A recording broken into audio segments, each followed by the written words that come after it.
worst division in college football will provide, most likely, the craziest, wackiest finish to a division race in the Power 5. Mark Rogers TV, the voice of college football, taking a look at the ACC Coastal Division.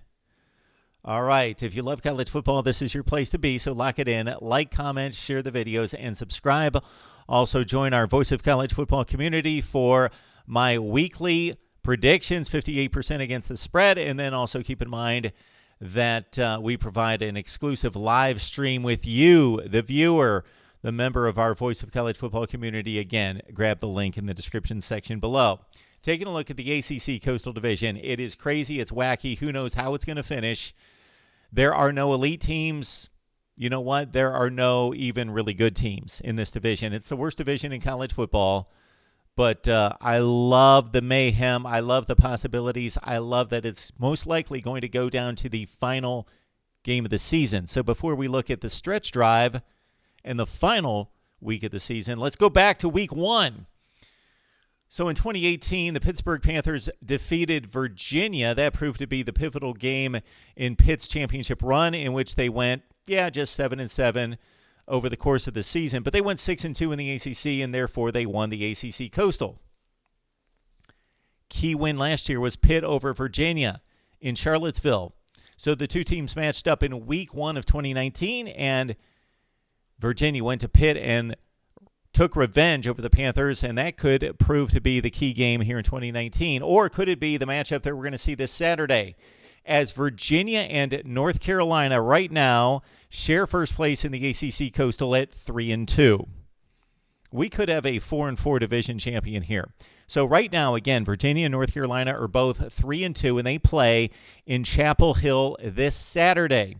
So, of course, the winner of that game will have sole position of first place in the ACC Coastal Division, plus the tiebreaker over the loser of the game. So this is the biggest game of the year to date, and most likely will finish out to be the deciding factor in the division.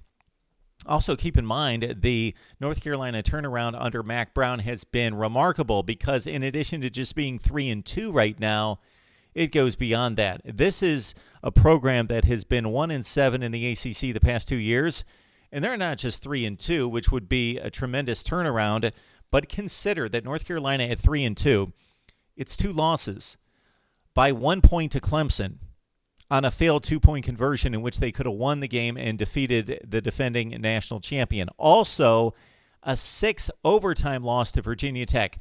North Carolina is that close to being 5-0 in the ACC. That aside, they're 3-2, and so is Virginia, and they play this Saturday in Chapel Hill. Okay. Virginia's got a pretty light schedule after the North Carolina game, taking on Georgia Tech and Virginia Tech. So, even if Virginia loses this game, they have a chance of edging out North Carolina for the division championship, since North Carolina would have to go to Pittsburgh and to North Carolina State, 2 games in which there is no clear-cut favorite in those games. So right now, Virginia 3-2, North Carolina 3-2. The Cavaliers own the head-to-head tiebreaker against Pitt, but they do not against Miami because they lost to the Canes. For North Carolina, they own the head-to-head against Miami, Georgia Tech, and Duke, but against Virginia Tech, the Hokies would own the tiebreaker on the head-to-head.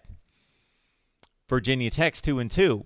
Pitt's 2-2. Those two teams obviously share the division lead in the loss column, but only have the 2 wins.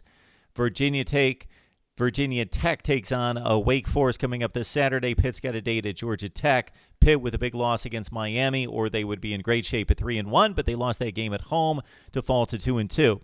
Virginia Tech's schedule looks like this: Wake Forest at Georgia Tech, Pitt at Virginia.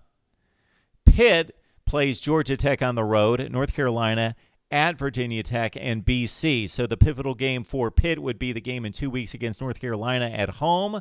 For Virginia Tech, it appears to be that game against Pitt that they play in 3 weeks. So as it stands right now, Virginia Tech's win over North Carolina in 6 overtimes, 43-41, could prove to be a pivotal game as they have the tiebreaker against North Carolina, and Virginia Tech also owns the tiebreaker against Miami, but not against Duke.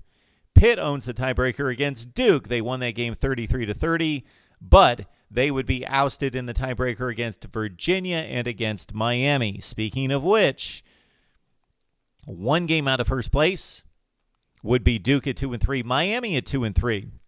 The Canes play Florida State coming up this weekend in Tallahassee. Then they've got a date against Louisville. They go on the road against Duke. So what hurts Miami here is they have very few Coastal Division games left. Just one at Duke.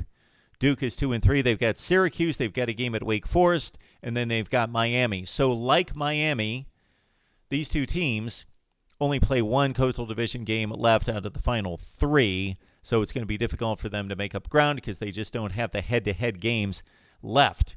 Duke has the tiebreaker against Georgia Tech and Virginia Tech, but they do not have the tiebreaker against Virginia and North Carolina. For Miami, they own the tiebreaker against Virginia and Pitt, but North Carolina, Virginia Tech, and Georgia Tech own the tiebreaker against them. And why in God's name would we even mention Georgia Tech in the race for the division championship? They're in last place. They're Georgia Tech. They were expected to be awful this year, and they pretty much are. But guess what? At 1-3, Georgia Tech is only one game out of the loss column for the division championship. 1-3, and they've got Pitt this week. Think about this. If Georgia Tech wins this game against Pitt at home this week, they go to 2-3. The Virginia-North Carolina winner will be 4-2, so they will still be a game and a half behind as they are right now. But let's say North Carolina wins that game against Virginia. They still have to play at Pitt and at NC State, 2 road games. Georgia Tech would have a date against Virginia, so they would be able to knock off Virginia head-to-head.